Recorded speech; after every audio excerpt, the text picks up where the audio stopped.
Chapter 1. A Road of Debts and Blood. The mountain road ran like a scar through the world.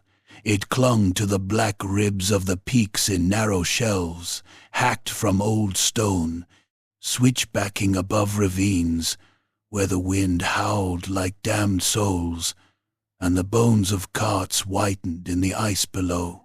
Snow lay in the shadows where the sun never reached, stained grey by soot and old blood, and farther up the slopes the pines leaned crooked and thin, as though even they had been bent by too many winters and too much misery. Here and there ancient dwarf-cut markers jutted from the rock, their runes half worn by weather and neglect, each one a finger raised against time itself. Most of the caravans passing them did not know how to read the names of the dead carved there. Fewer still cared. Doran Cargrim cared. He stood on an outcrop above the road in a ragged cloak the color of dirty snow, his hood furred with frost, his broad shape still as a cairn. He was short, even for a dwarf, but there was nothing small about him. He was built like something carved from the mountain and taught to hate. His beard was iron grey, and bound in 3 brass rings gone green with age. A long rifle rested in the crook of one arm, its barrel blackened and oiled, its stock scarred by years of hard use. At his belt hung a one-handed axe with a crescent edge like a butcher's grin. A mail shirt showed beneath his leathers, and a dozen little old cuts patterned his face in pale seams. His nose had been broken so many times it looked like it had been hammered back into place by a blind smith. Below him, the merchant caravan rounded the bend. 2 mule carts, 6 guards. One drove a boy trying to look older than he was.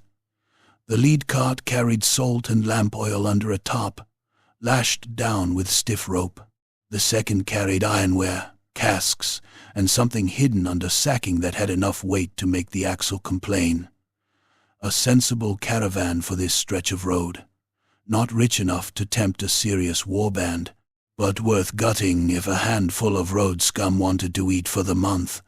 Doran spat into the snow and watched the rocks above the bend. There, a flicker of movement, a boot sole sliding against shale, a knotted hand closing on the lip of a boulder. Not greenskins, too careful. Men, probably hungry, probably stupid. The first crossbow bolt took the drover boy in the throat. It struck with a wet, splintering thunk and punched through the side of his neck in a red spray. For one heartbeat he remained upright, eyes wide with surprise, fingers opening and closing around the mule's reins.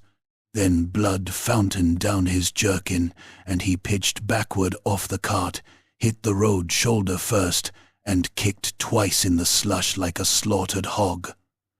The mules screamed. Guards shouted. More bolts hissed from the rocks. One guard caught a quarrel in the cheek, and it burst out behind his ear in a fan of bone and blood. Another took one in the shoulder and spun, dropping his spear. Men scrambled for cover, crouching behind wheels, fumbling with swords half frozen in their scabbards. Then the bandits came down. 4 of them, rag-wrapped, leather-clad, bearded with winter filth. One had a woodsman's axe, another a rusty falchion, another a cudgel crusted black with old blood. The last carried a bill-hook and wore a stolen mail coif too big for him, making him look like a child playing at soldiering. More shapes moved higher up the slope. A second wave, enough to finish the job once panic took hold. Doran sighed through his nose. He hated amateurs. Amateurs made noise. Noise drew worse things. He dropped to one knee, laid the long rifle across a flat stone, and peered down the sights. The man with the coif was screaming as he charged, billhook raised overhand. Doran put the bead on the center of his chest and squeezed the trigger. The rifle cracked like a thunderclap trapped in iron. Smoke belched white from the muzzle. The bandit's breastbone caved in as though a giant fist had punched through him. He folded around the shot, the back of his mail spraying red pulp, and hit the road so hard his teeth clicked audibly, even over the echo. The others froze for half a second, looking up, trying to find the shot. Doran was already moving. He slung the rifle over one shoulder and came down the slope in a shower of loose shale, boots biting stone, axe in hand. One of the upper bandits loosed a bolt at him. It snapped past his hood and sparked off rock. Doran hit the road at a run, low and brutal, straight into the axeman. The man barely had time to turn. Doran's shoulder smashed into his ribs with enough force to lift him off his feet, and the two of them crashed into the side of the lead cart. The axe in the bandit's hand came down wildly, glancing off the cart rail. Doran trapped the man's wrist, drove his forehead into the bastard's face, and felt cartilage collapse. Nose, teeth, maybe an eye. Hot blood splashed across his beard. The man gargled and clawed for a knife. Doran buried his axe in the side of the man's neck. The edge bit through skin, muscle, and the cords beneath with a crunch that shivered up Doran's arm. Blood jetted in a hard red sheet, pulsing over the cartwheel. The bandit made a horrible choking noise and dropped, hands scrabbling uselessly at the ruin of his throat while his life pumped out between his fingers. A guard nearby was wrestling with the cudgel man, slipping in the slush. Doran ripped his axe free and stepped in behind the bandit. The man turned, mouth open to shout, and Doran drove the axe point straight into his teeth. The jaw exploded. Bits of ivory and pink meat sprayed across the road. The man flopped backward, convulsing, his tongue hanging in ribbons. Doran yanked the blade loose with a twist, and the lower half of the face came away with it. The guard stared, spattered from brow to chin. "Stand there gawping and you'll die too," Doran snarled. That woke him. The guard turned just in time to parry the falchion of the third bandit, steel shrieking against steel. They locked together. Doran heard boots on gravel behind him and ducked. A blade passed where his head had been. He pivoted and rammed an elbow into a gut hard enough to make the attacker retch. This one was bigger than the others, wrapped in wolf skin with a scar puckering half his scalp. He had come from the rocks above, with a broad knife in one hand and a hatchet in the other. The knife flashed. Doran caught the man's forearm, felt the tendons strain, and slammed the pommel of his axe into the side of the bandit's knee. The joint burst sideways with a crack like a snapped branch. The man screamed and dropped. Doran stamped on his broken leg. Bone punched through the skin in a white shard. The scream became a thin animal shriek. Doran ignored it, seized the wolfskin by the scalp lock, pulled the head back, and drew the axe across the throat in one hard sawing chop. It opened him to the spine. Blood flooded over Doran's gauntlet, thick and steaming in the cold air. The bandit's shriek died in a bubbling hiss. He toppled onto his side, heels drumming, dark arterial spray painting the snowbank beside the road.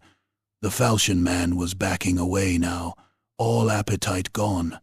The guard pressed him desperately, jabbing with a short sword like a frightened child poking a fire. The bandit slipped on the boy drover's blood, windmilled, and Doran closed the distance in 3 pounding steps. "Don't!" the bandit blurted, and that was all he got. Doran's axe split his forearm lengthwise from wrist to elbow. The man looked at the ruin for a heartbeat, staring at the white splinter of ulna jutting through the meat, then began to scream. Doran kicked him in the stomach, knocking him flat, planted a boot on his chest, and chopped once into his face.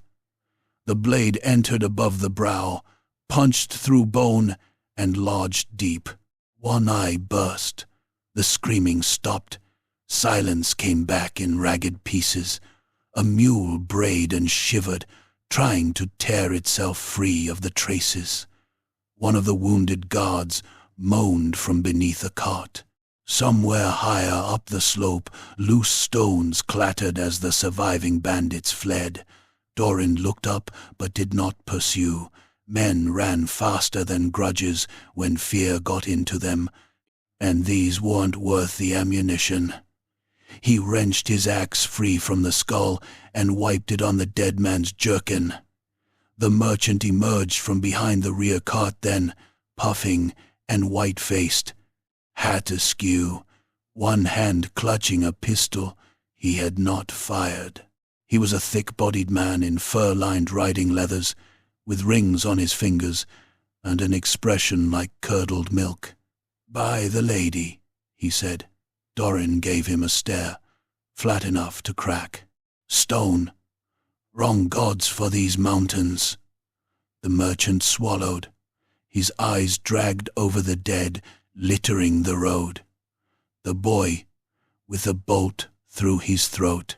The coiffed corpse, with the ruin in its chest. The man whose jaw no longer existed. His gaze found Doran again and stuck there. "You're the ranger," he said. "The one at Blackfire post. The one you did not pay for escort because your profits mattered more than your skin," Doran said. The merchant's face twitched. "I thought the road clear." "The road is never clear. It's just empty until something decides to fill it." Doran crouched beside the drover boy. 15 maybe. 16 if hardship had been kind. There was no saving him. The quarrel had punched clean through the windpipe.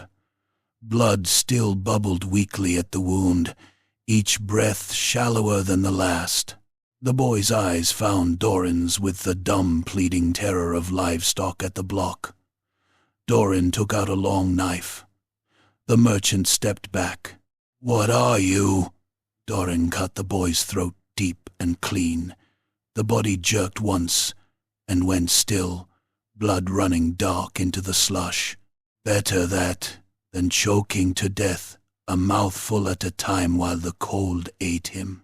Doran closed the dead boy's eyes with thumb and forefinger. When he stood, the merchant had gone even paler. "You killed him. I spared him. He was just a lad." Doran rounded on him so suddenly the man flinched. "And now he's a corpse because you pinched coins where steel was needed. So save me your grief, manling. Spend it on a coffin." The surviving guards said nothing. Men who lived the road knew the truth when they heard it, even if they did not like the taste. Doran searched the bodies with quick, impersonal hands. Pouches, knives, a few stolen coins, a finger-bone charm, a tin flask that stank of raw spirit. On the wolfskin brute, he found a strip of red-dyed leather tied around the upper arm, marked with a crude black glyph painted in soot and grease. He held it up. Not a bandit sign. Not human. A crooked eye over crossed strokes. Primitive. Ugly. Familiar. Greenskin marking. Doran's mouth tightened. He climbed to the rocks where the first bolts had come from. There he found the nest. Spent quarrels, heel marks, a greasy blanket, and a sack of smoked rat. Nothing useful.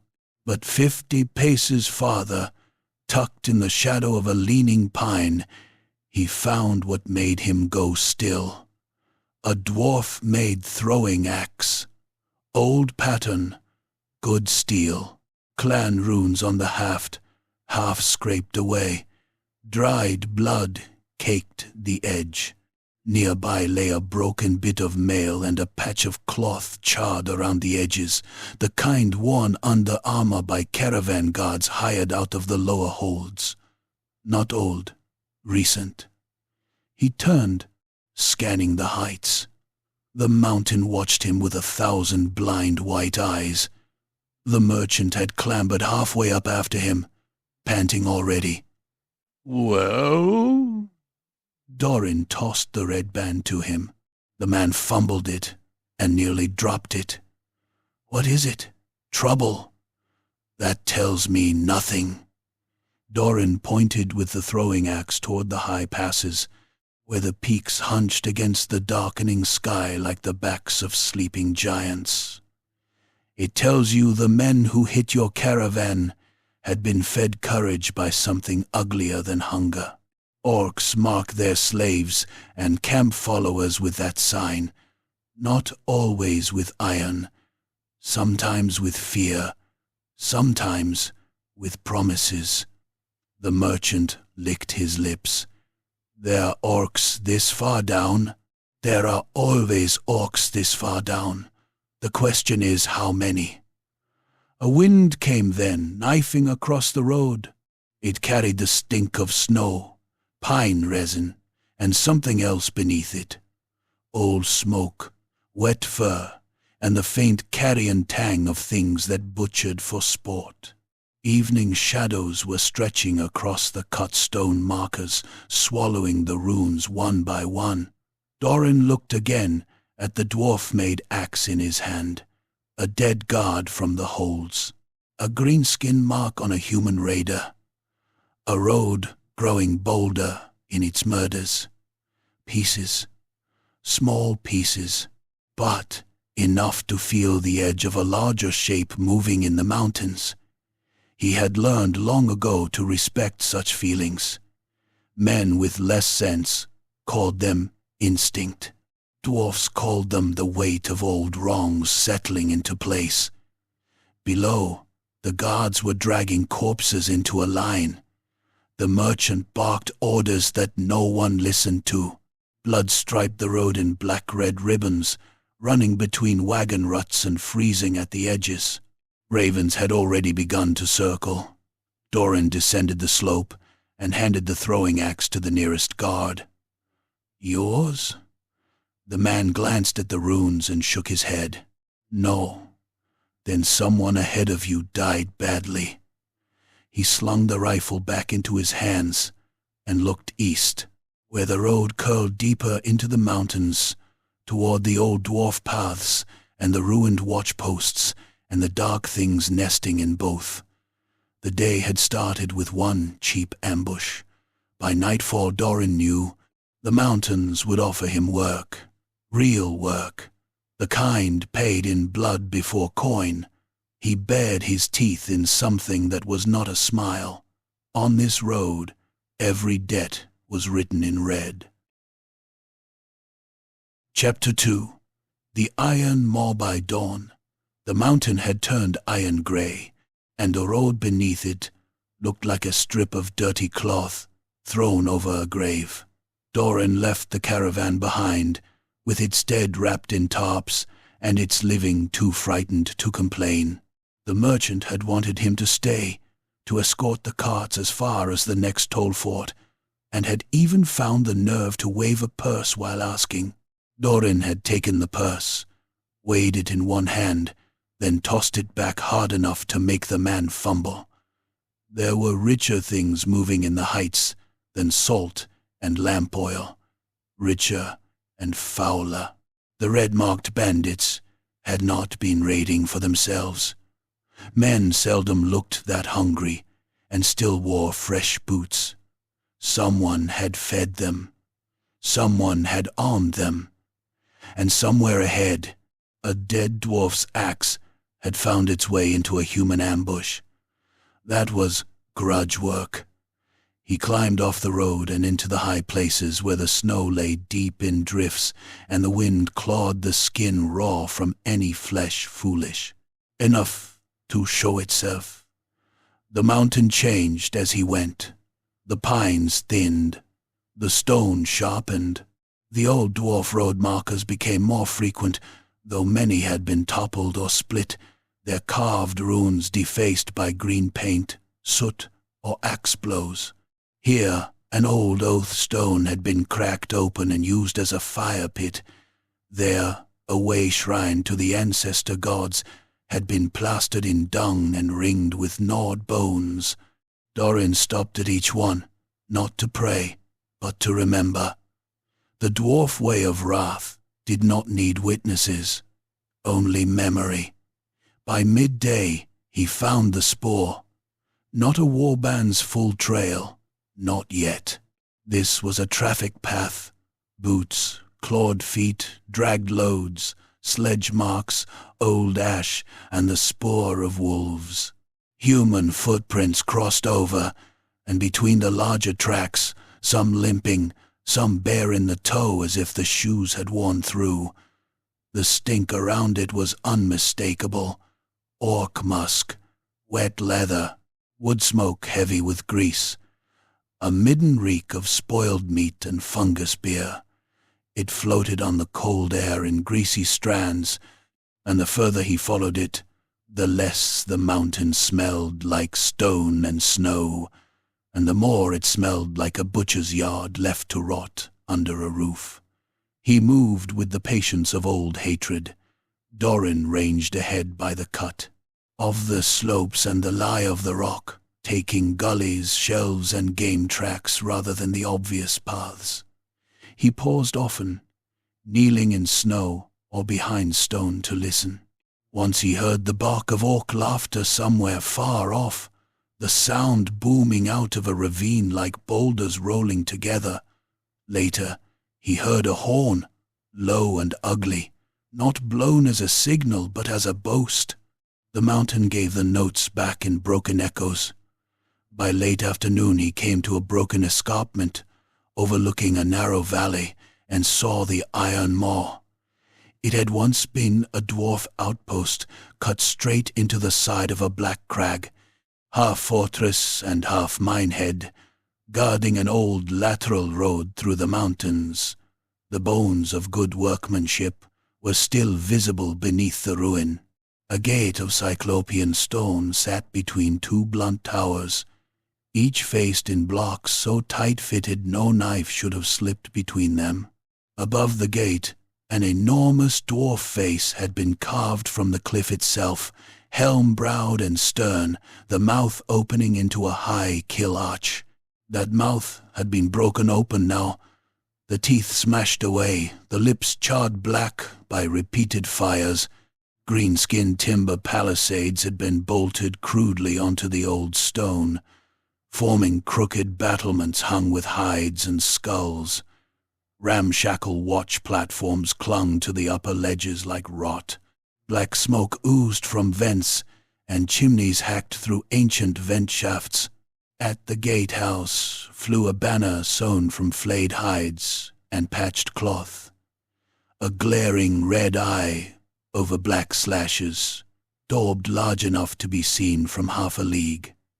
Below the walls sprawled filth, lean-tos, tents made of stitched hide, pig pens, squatting cook fires, piles of scrap, cages, a ditch running with offal down into the scree. Orcs and goblins moved through it all in numbers that made Dorin's gut go hard. Not an army yet, but more than a mere tribe, score upon score.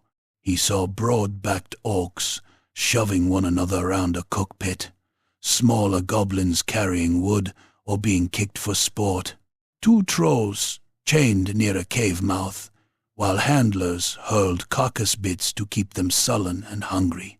He saw crude forges burning under hide awnings, sparks dancing while bent-backed smith slaves hammered scavenged iron into cleavers, spearheads, and rough plates. Among them moved humans too gaunt, dirty, hurried along by blows. Camp followers, captives, collaborators. It barely mattered which. Under greenskin rule, all three ended the same way. And above the central yard, Fixed between two standing rune pillars like a priest's icon, hung the thing he had come for, the ember torque. Even at that distance it caught the weak afternoon light, and answered with its own dark glow.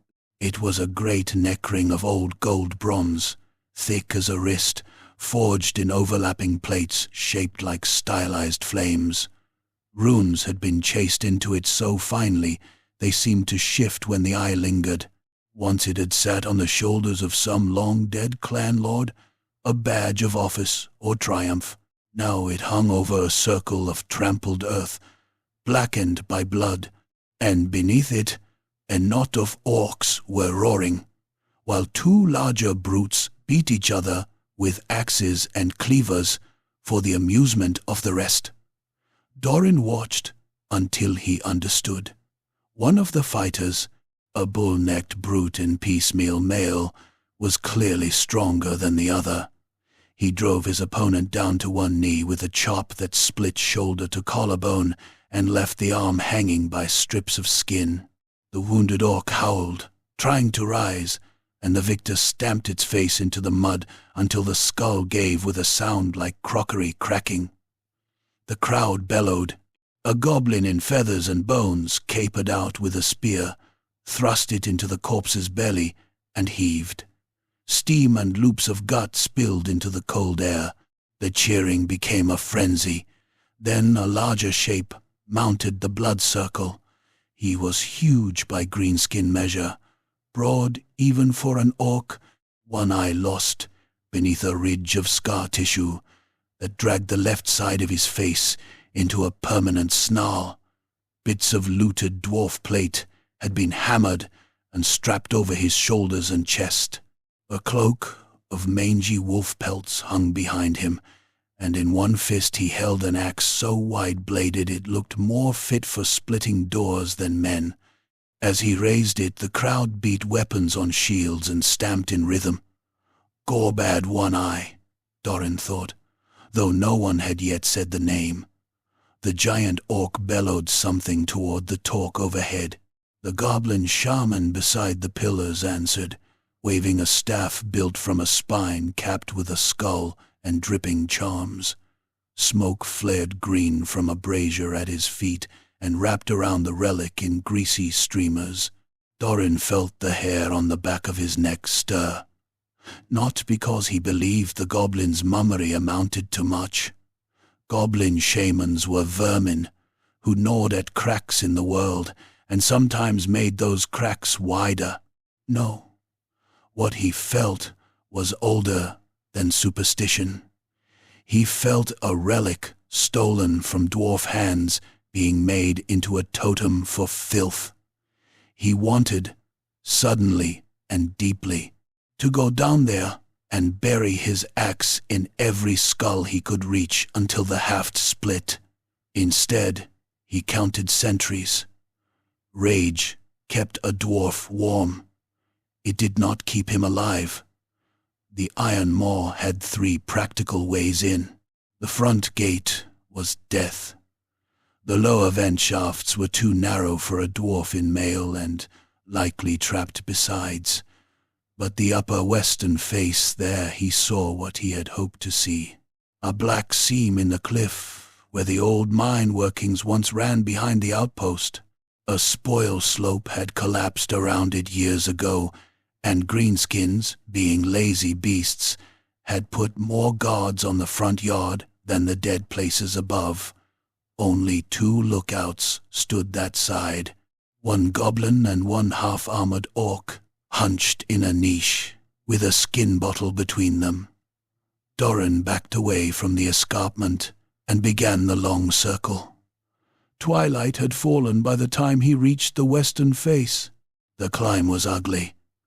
Loose shale, ice over black rock, thorn scrub buried under snow. More than once he had to sling rifle and axe and climb with both hands, fingers burning as they found cracks in the stone. His breath froze in his beard. Sweat crawled under his mail and turned cold as soon as he paused. but dwarfs had built half the mountain roads of the world and broken the rest. He knew stone like other men knew weather. At last he lay flat behind a lip of rock 20 paces from the sentry niche. The goblin lookout had wrapped itself in a stolen blanket and was dozing with its chin on its chest. The orc was awake but not alert, drinking from the skin and scratching itself under the cuirass with a knife point. Between them a little brazier glowed dull red, giving off almost no heat. Beyond, half hidden by a slumping drift, yawned the mine entrance, black, square-cut, and framed in old dwarf lintels, carved with hammer runes now chipped by neglect. Doran took a throwing knife from his sleeve and tested the balance once. The goblin died without a sound. The blade entered under the jaw and punched up through the palate into the brain.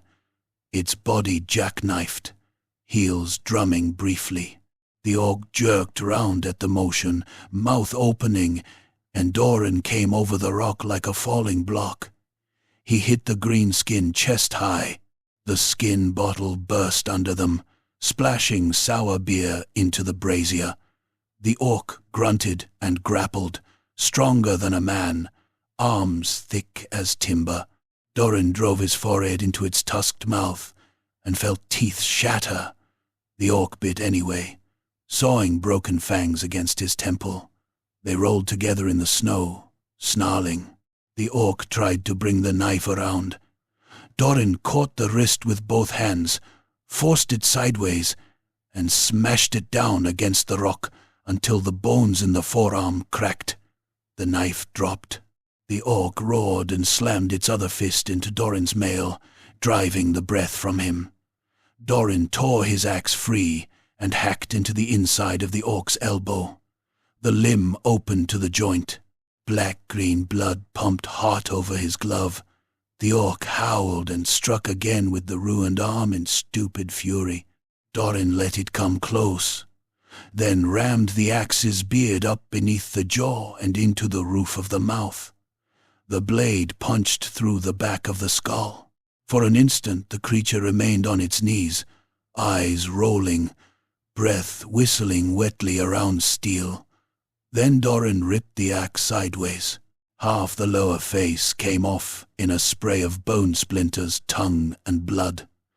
The body crashed backward and twitched until it was only meat. Doran crouched, breathing hard, listening. No shout, no horn. The wind had eaten the struggle. He dragged both corpses behind the rock, stripped a key ring and a crude horn from the orc, and slipped into the mine. The darkness inside was old and dry and full of memory. Unlike the filth outside, the tunnels still bore dwarf workmanship. Even under the grime and years, he could see true lines in the cut, clever gradients in the floor, air shafts placed with ancestral precision. Support pillars stood where they had been set centuries ago, carved with clan marks and tally runes. Here and there, ancient wall lanterns remained in their niches, long cold, but greenskins had fouled all of it. Soot handprints smeared the stone. Bones lay cracked in corners. Fungus mats grew in damp patches, pale and rubbery. The air was rank with bat droppings, smoke, and the copper sweetness of spilled blood. He moved slowly, using touch as much as sight, one hand on the wall, boots finding old grooves in the floor. Twice he stopped while goblin voices chattered ahead, only to fade down cross corridors. Once he came upon a side chamber where 2 human slaves slept in chains among sacks of charcoal, their ankles raw and septic, where the iron had eaten through skin. He left them sleeping. Waking them would have killed them sooner. The deeper he went, the more the old mind changed. Civil order gave way to desecration. Side chapels had been turned into storerooms for plunder. An ancestor alcove held barrels of fungus, beer, and a heap of severed heads drying like apples. One chamber seemed to have become a kennel for squigs, bulbous, red-fleshed things with too many teeth that snored in a tangled mound, their hides twitching at bad dreams. Doran skirted them with exquisite care. Another tunnel mouth had been plastered shut with old boards and pitch, from behind which came a slow, wet thumping and the stink of troll. Ahead, a faint orange light pulsed. Doran extinguished his own shuttered lamp and eased toward it. He emerged at last behind a cracked screen wall, overlooking the central yard from above. Once this had been a gallery from which crossbowmen could rake the gate. Now the stone lattice was broken in places, giving him a view down into the iron moor's heart. The blood circle lay directly below. The amber torque hung above it from chains looped over ancient rune pillars, and now, close at hand, Doran could see the thing properly. Runes inlaid around its flame-shaped plates had been smeared with pig fat and blood, but they still burned faintly from within, a banked ember light under the filth. It was not wizardry in the human sense. It was craft, memory, oath made metal. The goblin shaman had lashed feathers, jawbones, and strips of skin around the chains to make it look like some savage idol. Beneath it, warriors shoved and snarled as Gorbad One-Eye stalked among them, striking any who failed to make room quickly enough. Then Gorbad stopped before a kneeling orc whose ears had been cut off as punishment. A dispute, Doran guessed. A challenge. A lesson. The shaman jabbered, staff shaking. Gorbad grabbed the kneeling orc by the scalp and hauled its head back. With his free hand he pointed up at the ember torque and roared to the crowd. They answered as one. Even in the broken cacophony of Greenskin's speech, Doran caught enough meaning to taste it. Looted from the stunties, taken from their necks, their fire now ours, their luck now ours. Follow and win. The kneeling orc shook its head, whining. Gorbad laughed, drew a jagged knife, and cut the dissenter's throat from ear to ear. Not quickly, he sawed. The crowd screamed approval as blood sheeted over Gorbad's fist and chest. The dying orc clutched at the wound, eyes bulging, trying to stuff his life back inside with both hands. Gorbad kicked him onto his back and planted a boot on his face until the kicking stopped. Then, in one contemptuous motion, he hooked the corpse under the ribs with his axe and flung it aside like butcher's waste. The crowd was not merely entertained, it was convinced. That was the real danger. Doran had seen greenskins in every breed of violence the mountains offered. Raiding, brawling, ambushing, stampeding, after whatever loud brute had most recently won a fight. They were terrible enough then. But what gathered here was different. Not merely muscle, not merely numbers. Symbol, a stolen thing from a proud people, twisted into proof that strength could rob history itself. That sort of filth spread faster than plague. His job, he knew now, was no longer theft. It was surgery. Take the relic, yes, but more than that. Cut the heart out of this place before the mountain started to march. Below, the shaman lifted both arms, and green fire licked from the brazier to the chains around the torque. The assembled orcs began to pound their weapons in rhythm. Gorbad raised his axe and bellowed, and from every tunnel and yard of the iron moor came the answer, rolling and swelling into a single wordless thunder that made the old dwarf stones tremble. Doran's hand closed on the haft of his axe until his knuckles whitened.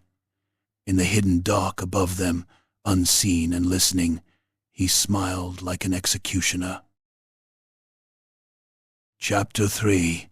The shame beneath the grudge. Doran did not leave the iron maw empty-handed.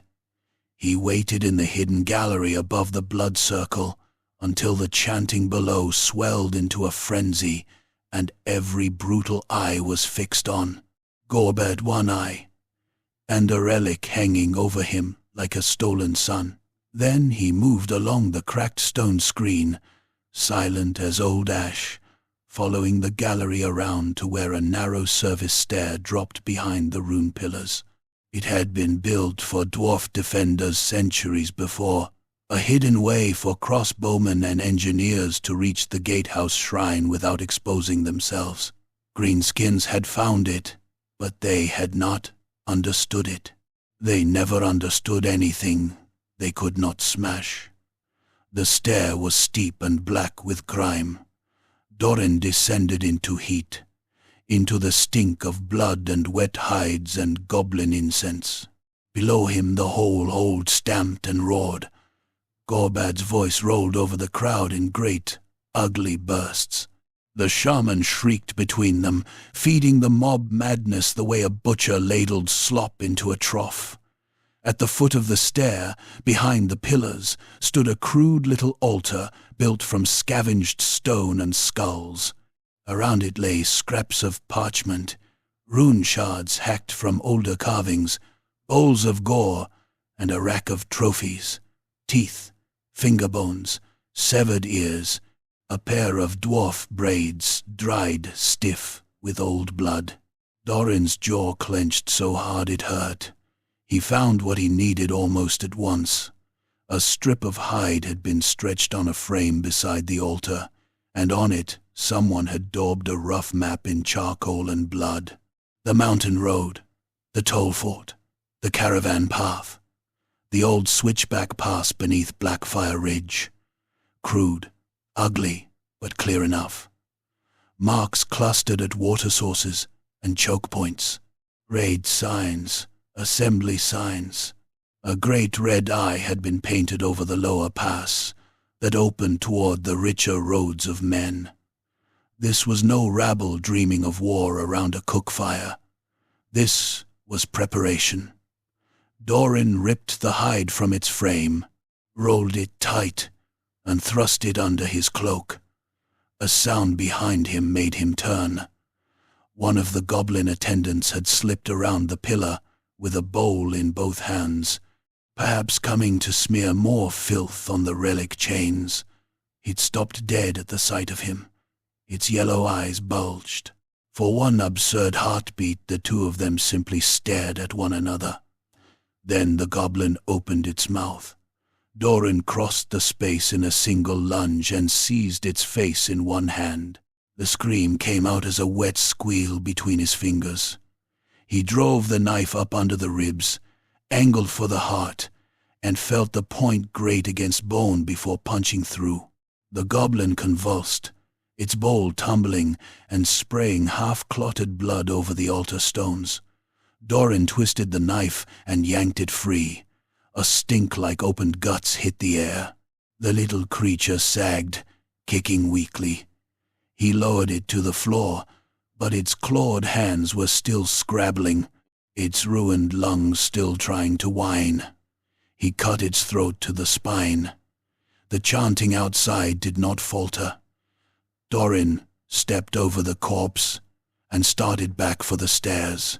Then he stopped, glanced once at the ember torque hanging just beyond the pillar, and nearly abandoned sense altogether. So close, close enough to touch. It hung above the blood circle, turning slowly in the greasy currents of hot air, its runes glowing beneath the filth laid on them by goblin hands. To take it now would have been madness. The whole hold would fall on him before he reached the upper galleries, yet every part of him screamed to do it. That relic had been forged by dwarf hands before the grandfathers of men had learned which end of a spear to hold. It had rested on worthy shoulders. It had seen oath-taking, king-making, war feasts, torch-lit halls, and now it swung above a ring of slaughter while an orc roared beneath it. Doran took one hard breath through his nose and forced himself up the stair. A living dwarf could settle grudges. A dead one became another page. He had nearly reached the upper landing when the alarm sounded. Not from the dead goblin. Not yet. This came from elsewhere in the hold. A sharp, squalling note. Then another, followed by the deeper bark of an orc horn. The roar in the yard changed pitch at once.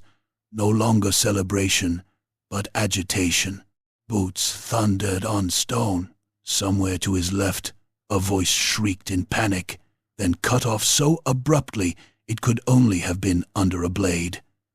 Doran flattened to the wall as two goblins ran across the top of the gallery ahead of him, jabbering to one another, one carrying a torch. He caught only pieces of their filth tongue, but it was enough. West Gate, dead sentries, stunty.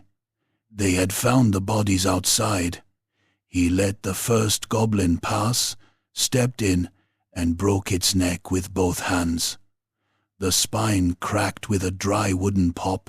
The second started to turn with the torch raised, and Doran buried his axe in its shoulder and chest. The blade bit deep, stuck in cartilage, then tore free in a wash of black blood and steaming offal. The torch hit the floor and rolled, coughing sparks over old dust and goblin droppings. Below, a howl went up. "Stunty!" That was clear enough in any tongue. Doran ran. He pounded along the upper gallery, while below him the entire iron maw came alive in violent confusion. Orcs shoved and bellowed, some charging for stairs, others simply hacking at whatever slower creature blocked their way. Goblins scattered like spilled vermin. He heard one get trampled under the crowd and scream until the screaming turned liquid. Arrows clattered off stone around him as someone loosed upward from the yard without even aiming. He reached the western tunnel mouth and plunged into the mine just as a spear scraped sparks from the wall beside his head. Darkness swallowed him. So did noise. Behind him, boots hammered the floor.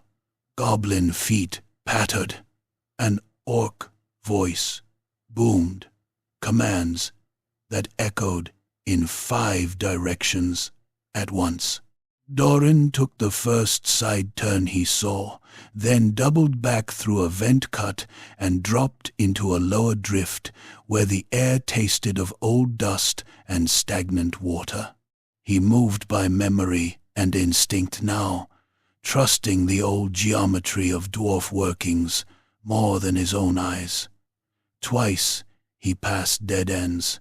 Once he opened a door onto a chamber full of chained human slaves, just as a pursuing goblin burst from behind him.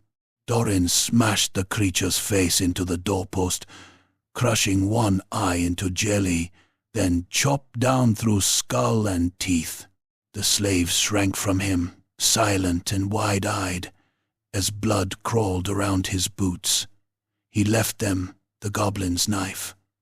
Further on, the tunnel narrowed into an ore chute.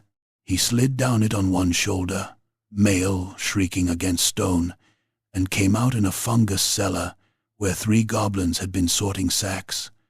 They stared at him, stupefied. Doran shot the first through the throat with his pistol, the discharge deafening in the low space. He split the second's head to the nose before it could squeal, and kicked the third so hard in the sternum that it flew backward into a rack of iron picks. One pick punched through its back and out the chest. It hung there twitching, blood bubbling from its mouth. Then the orcs came in behind. 2 of them had found the chute and dropped feet first into the cellar, huge in the half-dark, all tusks and iron, and murderous momentum. Doran fired his spent pistol like a thrown hammer, catching the first square in the nose, then met the second with axe and knife. The orc's cleaver came in low. Doran parried with the axe haft and felt the shock blast through both arms. The greenskin was stronger by far, a wall of rank muscle and brute force. It leaned in with rotten breath and shoved, trying to crush him against the fungus bins. Doran let himself give ground, then stamped down on the creature's bare toes with his iron-nailed boot. Bones crunched. The orc roared and dipped its head. Doran drove the knife into its eye. The blade sank to the hilt in hot jelly. The orc spasmed, both hands flailing. Doran ripped the knife free, and the eye came with it in a burst of vitreous slime. Before the brute could fall, he hacked sideways with the axe, opening the throat from jaw hinge to collar. Thick black blood sprayed in a hard arterial fan, splashing the walls, the bins, Doran's beard. The orc dropped to its knees, making a noise like a drain choking on sludge. The other one, nose flattened and streaming, came off the floor with a snarl and barreled into him. They hit the stone together and rolled. The cleaver flashed down. Doran caught the wrist with both hands, the edge hovering an inch above his face. Every tendon in his arm stood out like rope. The orc's spit fell onto his cheek, hot and foul. It laughed at him through broken tusks, forcing the blade lower. Doran headbutted it, teeth shattered. The laugh became a grunt. He jerked one knee up between its legs. Not that orcs had the same soft weakness as men, but pain was pain, and as its body tightened, he twisted the wrist sideways and bit the web of skin between thumb and finger clean open. The orc howled. The cleaver slipped. Doran tore it free and buried it in the side of the creature's neck with both hands. The blade stuck halfway through. He sawed with it until vertebrae grated. The orc beat him twice in the ribs before the strength went out of it. Then it sagged on top of him, crushing, heavy as wet grain. He shoved the corpse off, gasping, and listened. More voices, more boots, too many. He took the rear crawl space from the fungus cellar, a filth-choked service duct barely high enough for a dwarf on hands and knees. He crawled through slime and old fungus water, while behind him the pursuing orcs roared at every fork, blind and furious. Once a spear thrust down through a crack overhead and scraped his backplate. Once he heard a goblin shaman start shrieking somewhere above, its voice gone thin with magic, and a green glare bled through the stone seams. Doran gritted his teeth and crawled harder. The duct emptied at last into the western mine mouth. Night had fallen outside. Snow whipped across the slope in fine, dry sheets. The mountain wind hit him like a slap and tasted clean after the hold's corruption. He went downslope fast and low, half running, half sliding through scree and black pines. Horns blew behind him. Torches flared along the battlements. Once arrows hissed down from above, vanishing into the dark. None came close. He did not stop until dawn bled weak and colorless over the eastern peaks. Only then, hidden in a split cleft choked with thorn and ice, did he unwrap the stolen hide map and look at it properly. The symbols were primitive, but damning. Roots, gather points, marks indicating stores of fungus, beer, penned squigs, troll pits, slave drives. Gorbad was feeding something larger than a tribe. He was building a road war, and the road would bleed first, then the lower valleys, then the towns. Doran rolled the map shut and looked toward the distant smoke of clan holdings further north. he had been hired to recover a relic. Instead, he was carrying news of a plague. The hacker's clan hall crouched beneath a basalt shoulder 2 days later, half watch fort and half mercantile hold, smaller than the great mountain kingdoms and poorer by the look of it. Its outer gate had been repaired so many times, the iron bands on it resembled stitches over an old wound. Smoke rose from mean chimneys. The walls bore old hammer runes weathered smooth at the edges. This was not a mighty hold of kings. It was a place that endured because dwarf stubbornness could outlast prosperity. Mara Haka's daughter received him in the counting chamber. She sat behind a stone table polished by generations of hands and argument, a severe old matriarch wrapped in black wool and chain-linked gold, one blind eye filmed over, the good one sharp as a gimlet. 2 clan retainers stood near the door with axes across their chests. Ledgers lay stacked beside her. An oath lamp burned between them, its flame blue with lamp oil and old tradition. "You took your time," she said.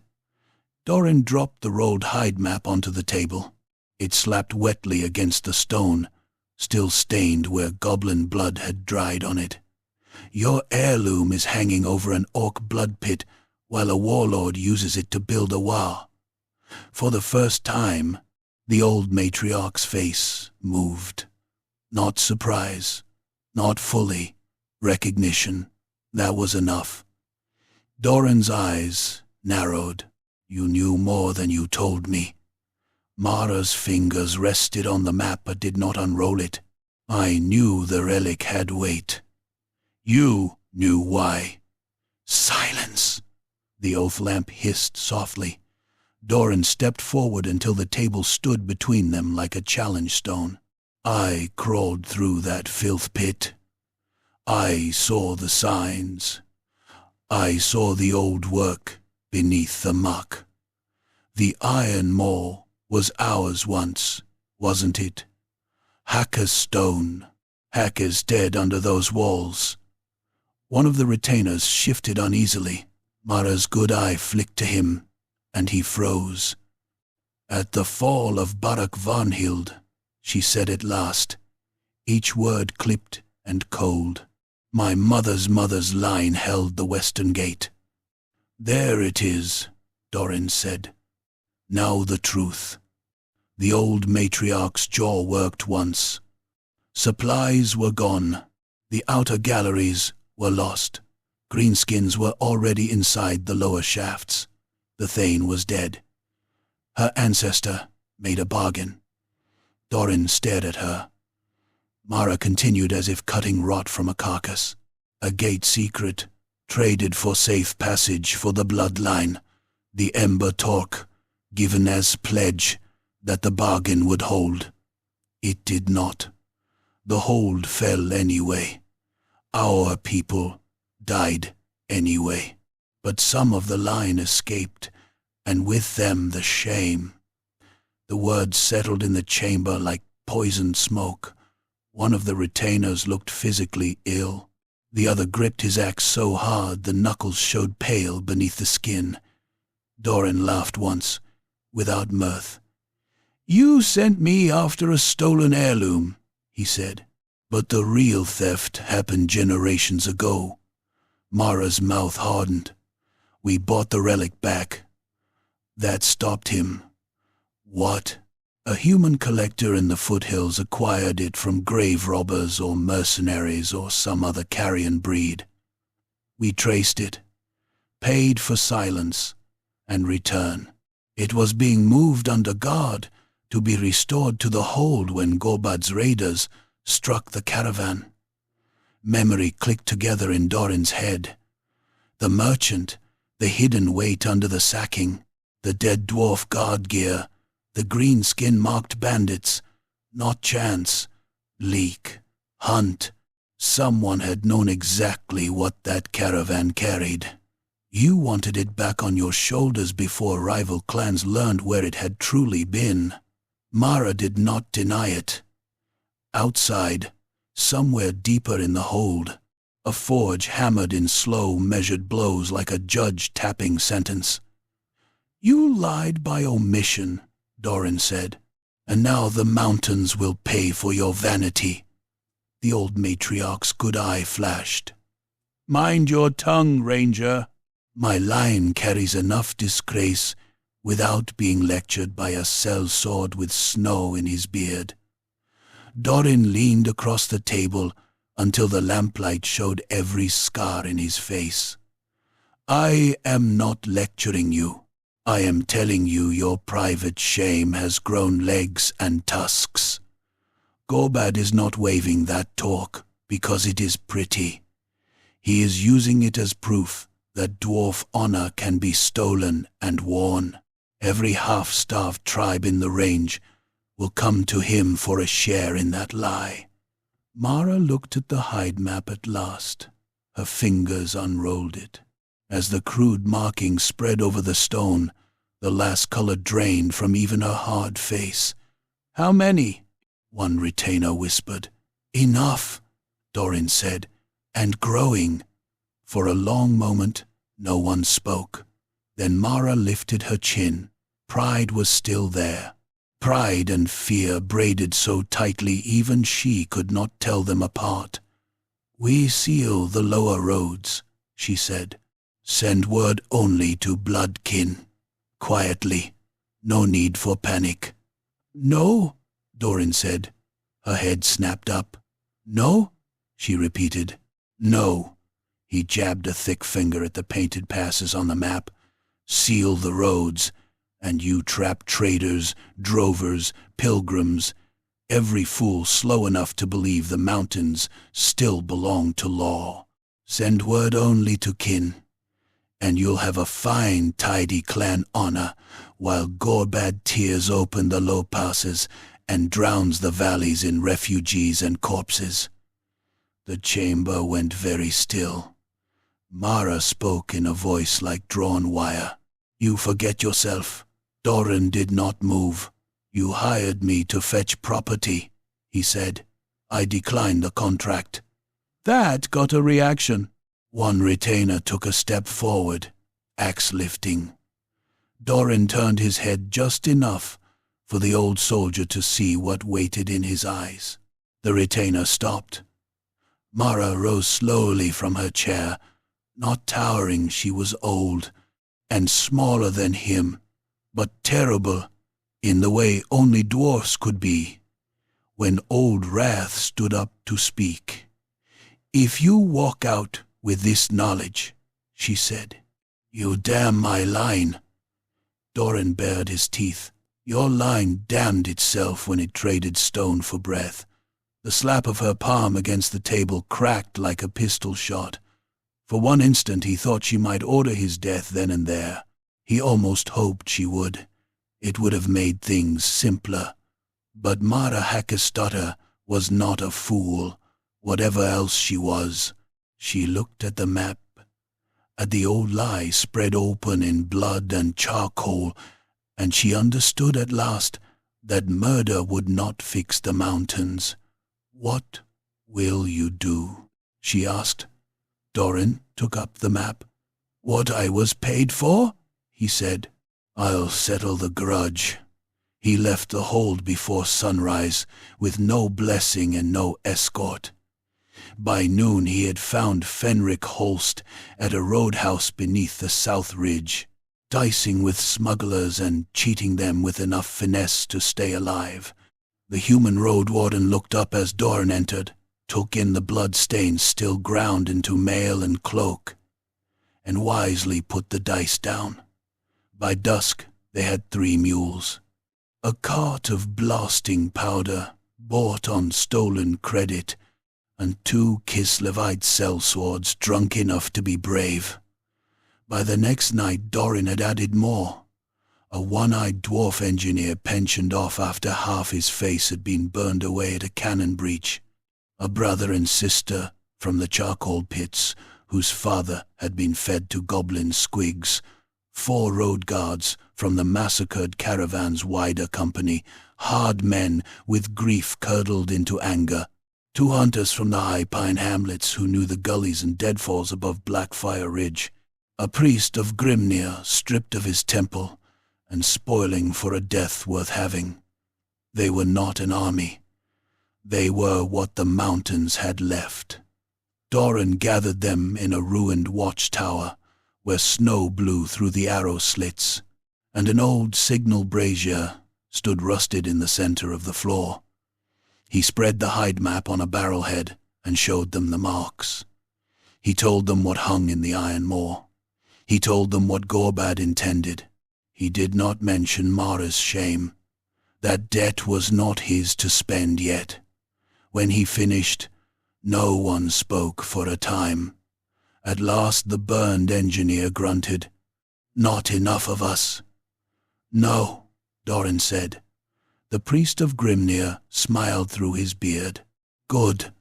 Enough is for merchants."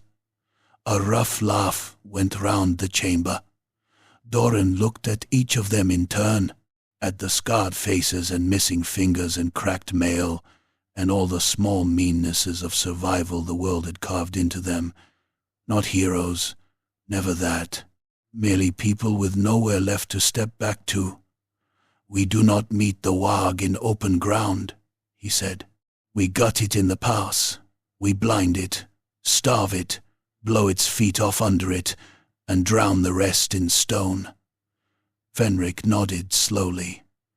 "Blackfire switchback." Doran tapped the mark on the map. "There. Narrow enough to choke a giant. Old culverts below, rotten galleries above. Killing ground all the way down. We let Gorbad come out of the mountains, thinking he's carrying victory on his shoulders. Then we teach him what dwarf roads were built to do. Outside, the wind screamed around the tower like a thing on the rack. Inside, men and dwarfs bent over powder barrels, maps, and murder. And in the center of them, with old rage in his chest, and the weight of a stolen relic burning in his thoughts, Doran Cargrim began to make war. Chapter 4. Settle the account. Blackfire. Switchback was not a road so much as a threat carved into the mountain. It wound down the south face of the ridge in 7 brutal turns, each one cut narrow enough that 2 wagons could not pass abreast, each one hanging over a plunge into darkness where broken carts, mule bones, and old avalanches slept beneath the snow. Above it loomed black shells of basalt and half-rotten timber galleries from an older age, remnants of dwarf engineering left to sag and splinter after trade had thinned and empires had found newer roads. Below it waited the lower valleys, charcoal hamlets, toll houses, market roads, human farmsteads, lonely shrines, all the soft-bellied country that believed mountains were barriers rather than mouths. For 3 days, Doran and his ragged little warband turned the switchback into a butcher's funnel. They worked in bitter cold, and a constant wind that cut tears from the eyes and froze them on the beard. Powder kegs were rolled into old drainage culverts and packed in with stone. Iron spikes were driven beneath fresh snow where charging feet would find them. The burned engineer, Barrick Sootnose, crawled through rotten maintenance shafts with a lantern between his teeth, laying slow fuse lines through dust and rat nests with the loving care of a priest dressing relics. Fenric Holst and the 2 hunters climbed the upper pine slopes, stringing deadfalls where boulders the size of cottages perched in uncertain balance. The Kislevite sellswords, grey-faced now that they were sober, worked with grim efficiency, setting sharpened stakes in ditches and stacking quarrels in dry hides. The priest of Grimnir carved fresh runes into the old waystones with a hammer and chisel, not because he believed they would hold back a war, but because dwarfs did not make ready for death without naming the ground. The brother and sister from the charcoal pits boiled pitch and filled clay pots with it. The road guards scavenged armor from forgotten store niches and patched torn straps with numb fingers. No one complained much. Men complained when they expected to live. These had passed beyond complaint into a more durable kind of spite. On the fourth morning, scouts came back white-eyed from the heights. Smoke, horns, movement across the ridge roads. By noon the mountain was talking. First came distant thuds, like someone slamming doors far underground. Then the carrion birds rose in dirty wheeling clouds. Then, carried on the gusts from the upper valleys, came the great animal roar of many throats, trying to become one voice. It rolled over the snowfields and down the basalt cliffs, ugly enough to make even seasoned men glance up despite themselves. Fenric stood beside Doran on the fifth turn, peering through a brass spyglass, gone green at the edges. That's more than a raid. Doran did not answer. He could smell them already. Orcs had a stink that sat in the air like grease, old blood, wet leather, sour beer, hide smoke, fungus rot, and the warm kennel reek of things born to crowd and violence. Under it rode another scent, thinner and worse, goblin incense, charms burning, shaman filth. They'll see the roadworks, one of the caravan guards muttered. Let them, Doran said. He had chosen the fourth turn for the first kill because it offered the cruelest geometry. The road entered it blind between a wall of rock and a drop into an old slate ravine. Above the turn hung a sagging timber gallery full of loose stone and kegs of powder hidden under broken planks. Below it the road narrowed where thaw and frost had eaten away the outer edge. It was the sort of flaw only dwarfs noticed and only dwarfs could love. He had also left signs. A broken wheel visible from the upper bend, scraps of tarp, drag marks leading downslope, the spoor of panic and haste, enough to make a confident enemy hurry.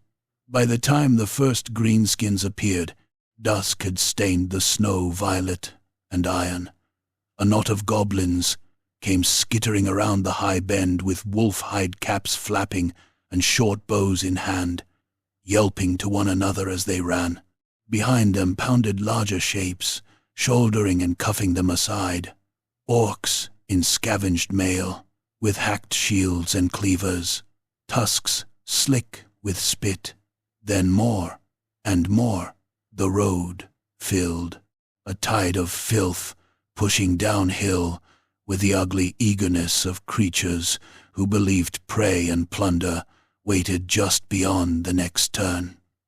Over them all, on a broad shoulder of black rock above the road, came Gorbad One-Eye. He wore the ember torque now. Not around the neck, it was too large, too ancient, too heavy with dignity to sit properly on such a brute, but strapped across his chest and shoulders like a looted king's collar, bound in place with hide thongs and iron links. Even in failing light, it glowed beneath the blood, and grease smeared over it, its runes banked red like coals under ash.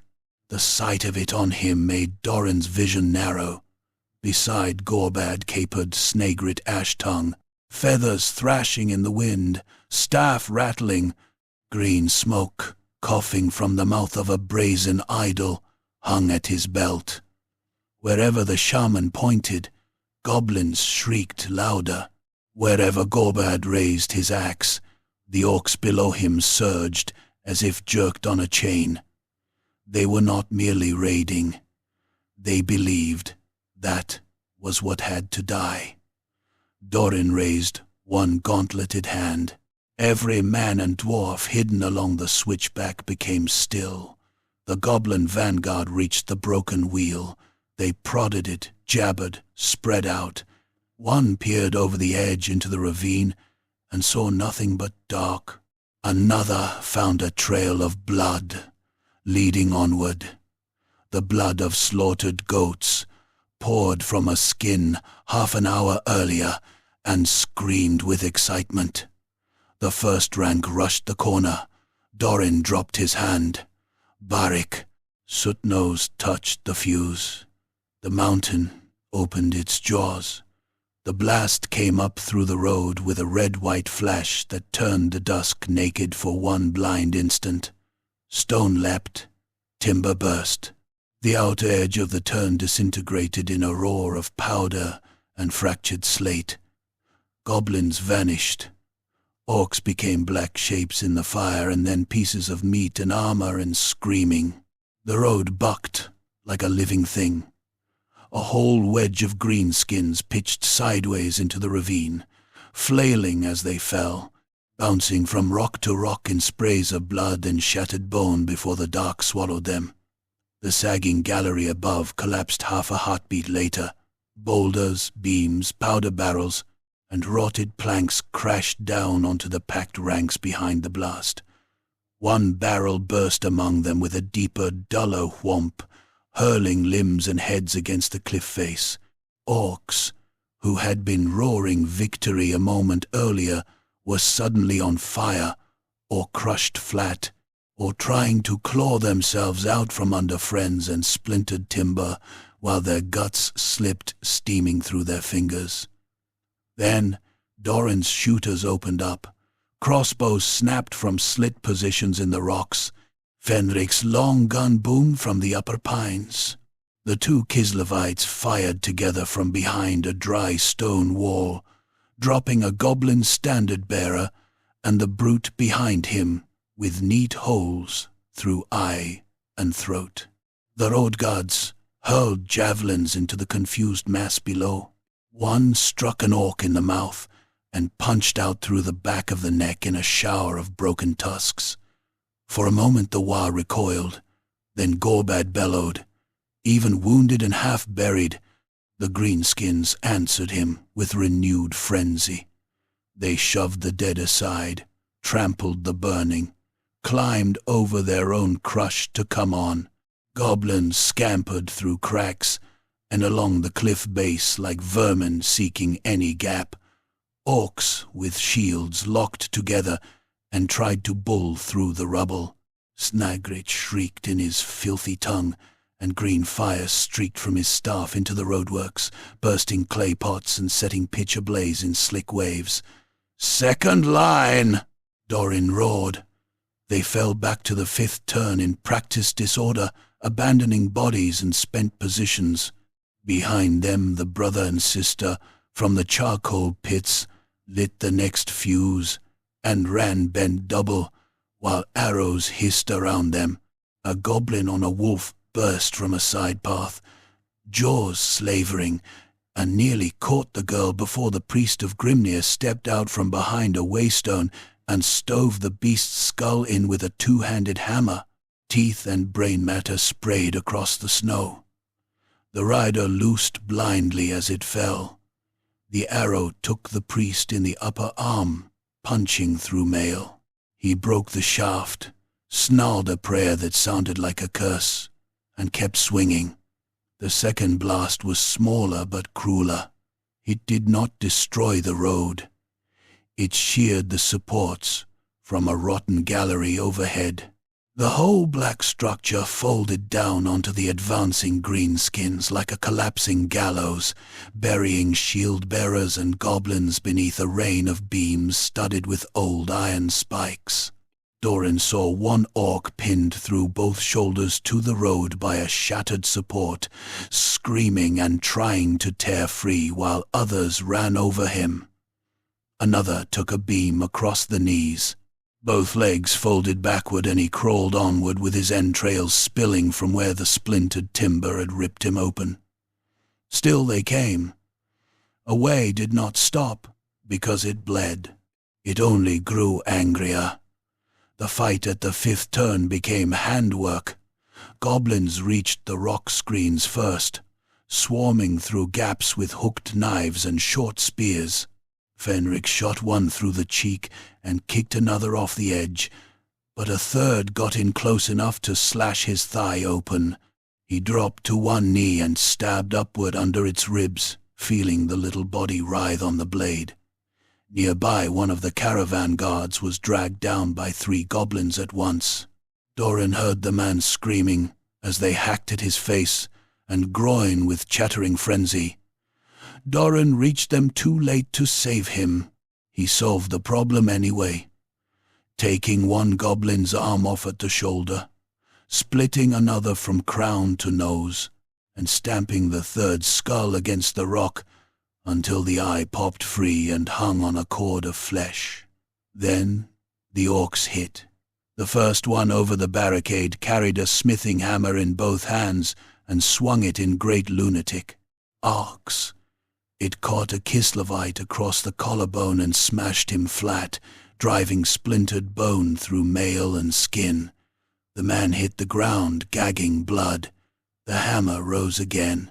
Doran stepped in, took the blow on his shield with a crack that numbed his whole side, and buried his axe in the orc's gut. The edge sank deep through hide, fat, and the packed slabs of muscle beneath. Hot black blood burst over his fist. The orc bellowed and tried to headbutt him. Doran ripped the axe sideways. Intestines bulged out in a wet rope. The creature grabbed at them in stupid surprise. He hit it again in the face, splitting the jaw loose so it swung by skin, then drove a boot into its chest and shoved it backward into the press behind. Bodies toppled. Men screamed. The barricade went down under sheer weight.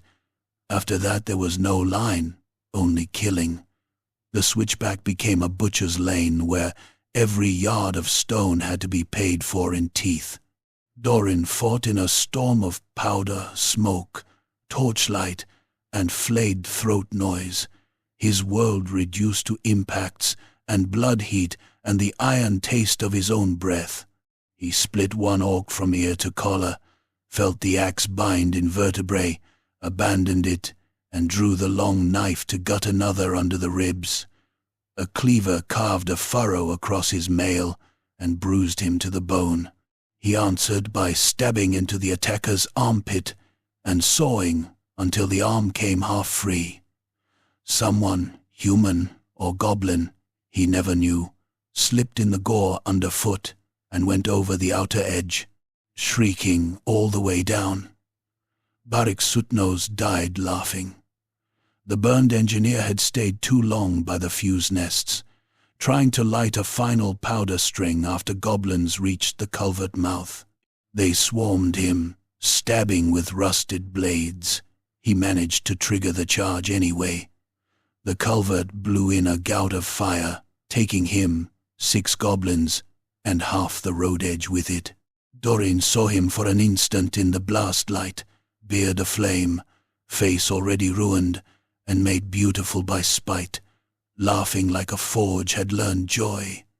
The priest of Grimnir went next, buried under 2 orcs and a troll-handled chain, as he held the 6th turn long enough for the others to fall back. His last visible act was to crush one greenskin's knee backward and bite a chunk out of another's throat before the pile closed over him. By full dark, the surviving defenders had been driven to the final bend above the lower valley mouth. Below them, the last stretch of road widened toward the toll house ruins and the open country beyond.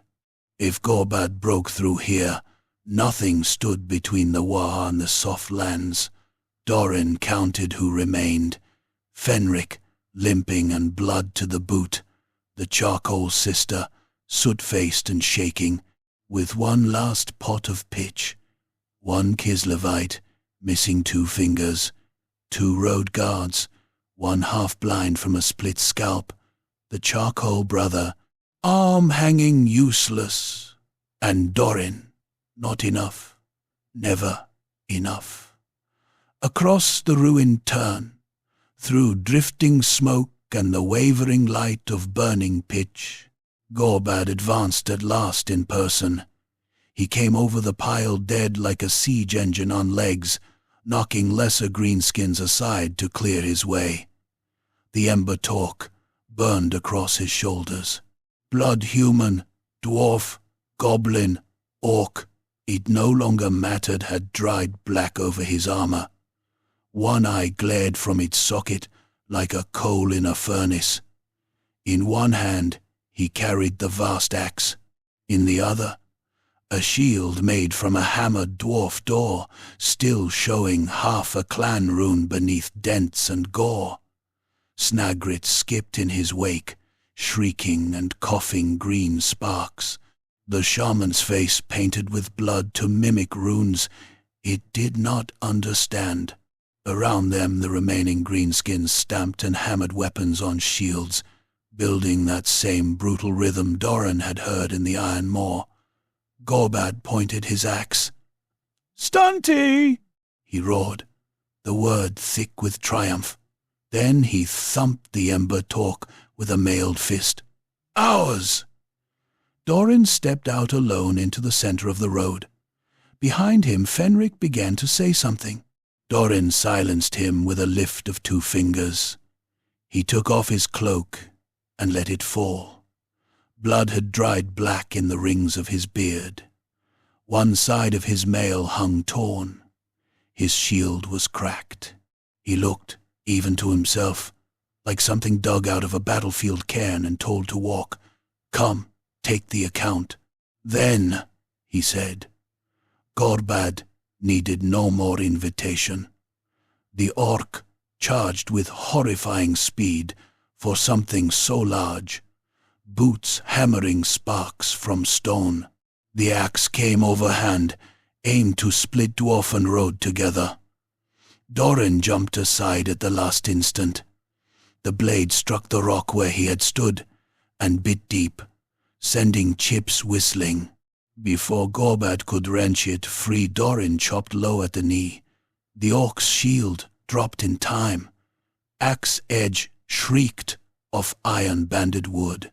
Gorbad backhanded him with a shield so hard Doran lifted off his feet and hit the cliff wall shoulder first.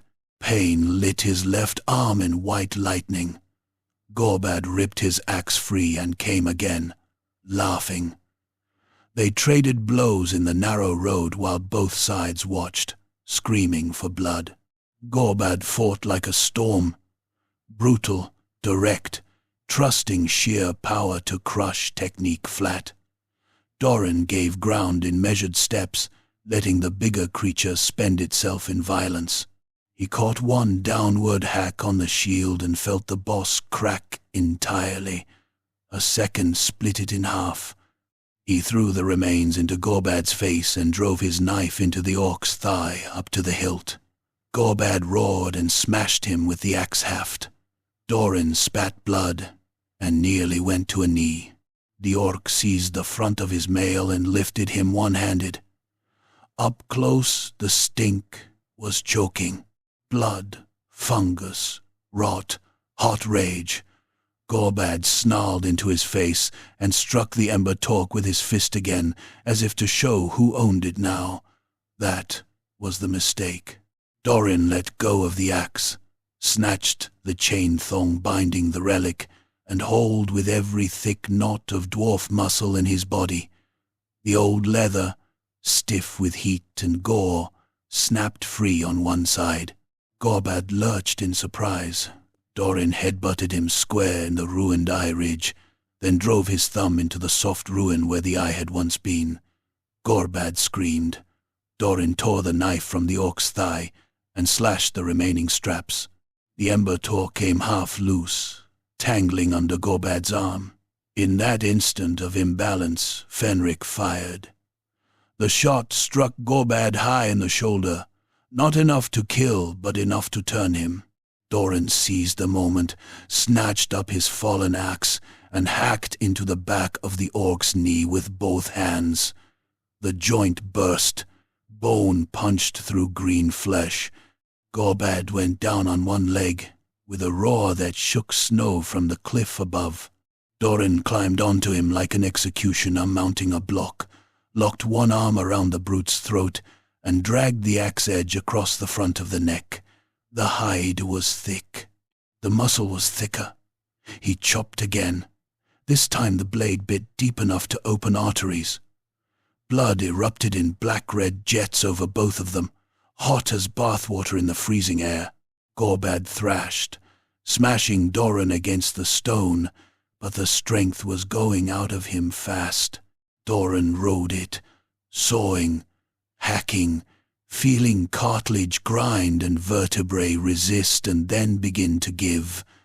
A green blast hit the road nearby. Snagrit. The shaman screeched and thrust his staff skyward. Green fire spiraled up and around the remaining greenskins, whipping them into a last frenzy. Goblins clawed their own faces. Orcs beat their shields until skin split over knuckles. The Wa was tipping from ferocity into madness. The charcoal sister hurled her last pot of pitch. It shattered at Snagrit's feet and drenched the goblin to the waist. Fenric's next shot missed, but the half-blind god's torch did not. Flame ran up the shaman in an instant. Snagrit became a shrieking pillar of greasy fire, capering madly as feathers, skin, and charms all went up together. He flung the staff once before the flames took his hands. It hit the road, broke, and whatever foul gathering of power he had been nursing went with it. The frenzy in the greenskins wavered, turned ragged. Doran gave Gorbad a final two-handed chop. The head did not come off cleanly. It hung by cords at the back, jaw lolling, tusks black with its own blood. But it was enough. The warboss sagged and became meat.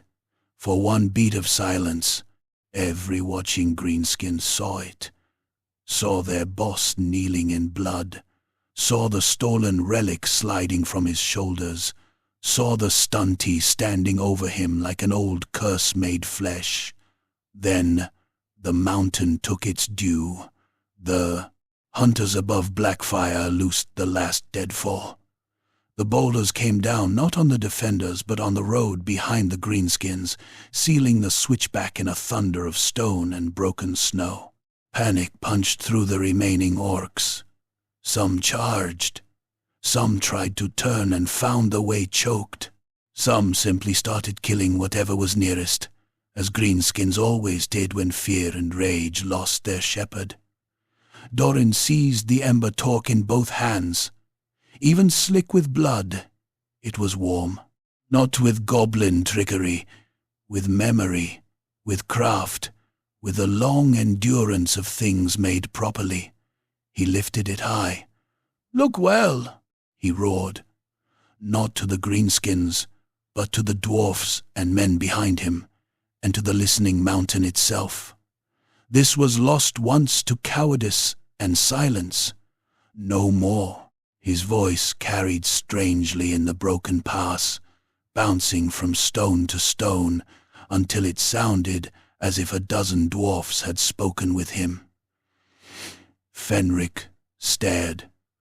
The surviving guards stared. Even the few greenskins who understood no word of Khazalid or human speech heard the authority in it and flinched.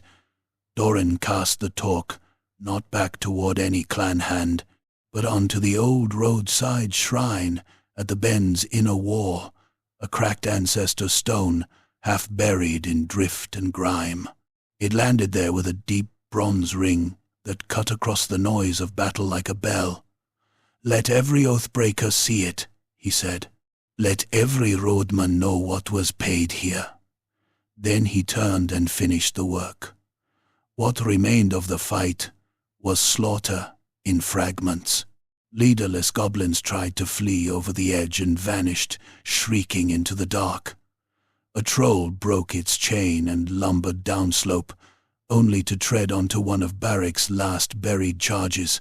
The blast took off both legs at the hips and left it flopping and howling in the snow while the Kislevite hacked its head apart. Fenric gutted an orc from groin to breastbone and had to kick free when the creature tried to hold its own spilling entrails in with one hand and stab with the other. Dorin split another skull so hard the axe wedged in the road behind it. By the time dawn crept cold and grey into Blackfire switchback, the pass belonged to the dead. Bodies lay everywhere, sprawled over broken parapets, jammed beneath boulders, hanging in the stake pits, frozen where they had crawled. The snow was no longer white anywhere near the bends. Smoke drifted from shattered culverts. Ravens already picked at the softer eyes. Somewhere below, something wounded still whimpered in the dark ravine, but none of the living had the mercy left to go after it. Fenric sat on a rock, with his bandaged legs stretched out, staring at the ruin as though unsure whether to laugh or be sick. The charcoal sister knelt beside her brother's corpse, hands in her lap, face empty with exhaustion rather than grief. The surviving road guards moved among the fallen, finishing what needed finishing. Doran stood by the shrine.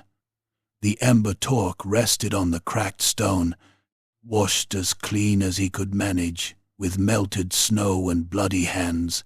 In the pale light its runes no longer looked like banked coals.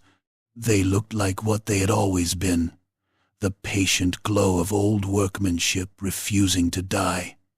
Behind him, boots crunched on frost.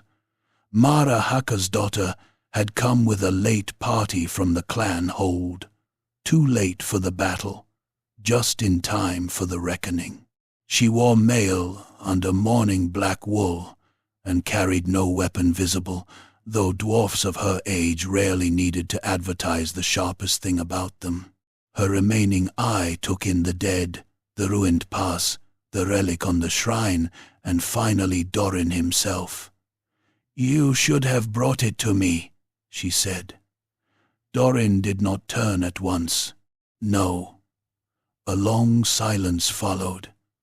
Then, from somewhere lower on the road, one of Mara's retainers began quietly reciting the names of the dwarf dead found among the enemy plunder the old way, giving each name back to the mountain so it would not be lost. The sound went up the switchback like smoke. Mara came to stand beside Doran. "It will not be forgotten now," she said. "That is the point." Her jaw tightened, but she did not argue. Perhaps because the proof lay everywhere around them in split skulls and shattered stone. Perhaps because the old lie had already cost too much blood to bury again. Perhaps because even pride can be beaten thin when forced to step carefully around the bodies of those who paid for it. Below them, the lower valleys still slept, unaware how close the dark had come. Doran looked down toward those softer lands, then back at the ruined pass and the shrine with the relic upon it. The road was open. The grudge was not settled, not truly, because no grudge ever was, but it had been paid enough for one lifetime. He rolled his shoulders, winced at the ache, and turned from the shrine. There would be other roads, other debts. The world was built on them. Behind him, under the hard, cold light of morning, the ember torque gleamed on the roadside stone for any traveler to see, and Blackfire switchbacks stank of blood, powder, and the price of truth.